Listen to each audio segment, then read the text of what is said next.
Rob, one of the things that jumped out to me the most right away in this movie, it is a very different tone, a very different feel from all the rest of the saga. It felt like you really successfully closed off a bunch of themes in the last film and moved into a whole new chapter. Mm-hmm. Did you guys sense that as well when you saw where Breaking Dawn was going to be split?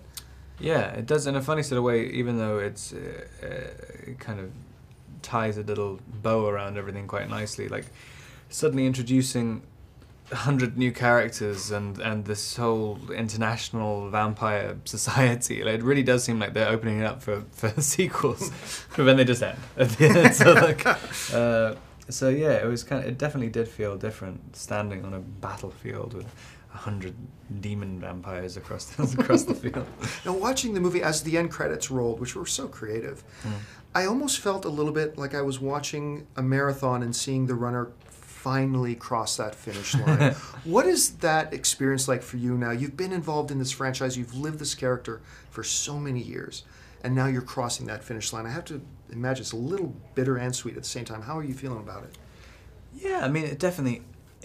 I think Edward's story was definitely closed out in this. I don't know where you would go, particularly afterwards.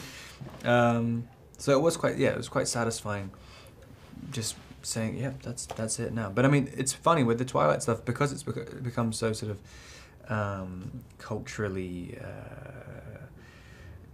kind of overwhelming. Like, it's people like doing the press is definitely a massive part of the job as well, way more so than other movies. So I don't think it's really done until the last premiere is done.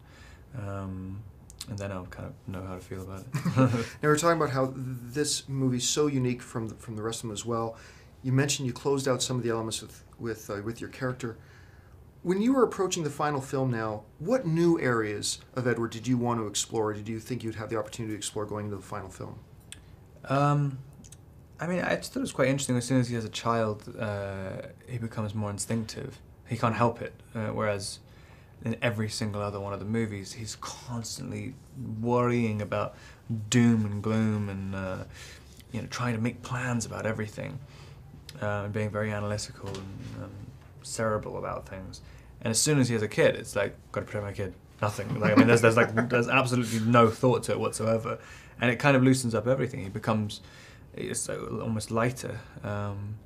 So I think that was what I was aiming to do from the beginning. He starts off a fossil. Bella comes and he sort of suddenly cracks open and is overwhelmed by emotions for a bit, and then keeps trying to catch up to be a normal human being by the end of the series. and he's kind of normal at the end. Well, listen, Robert, congratulations. I enjoyed this film a great deal. I think it's the best of the franchise by far, and we can't wait to have it on AMC screens. Cool. Great. Thank you very much, sir. Thanks a lot.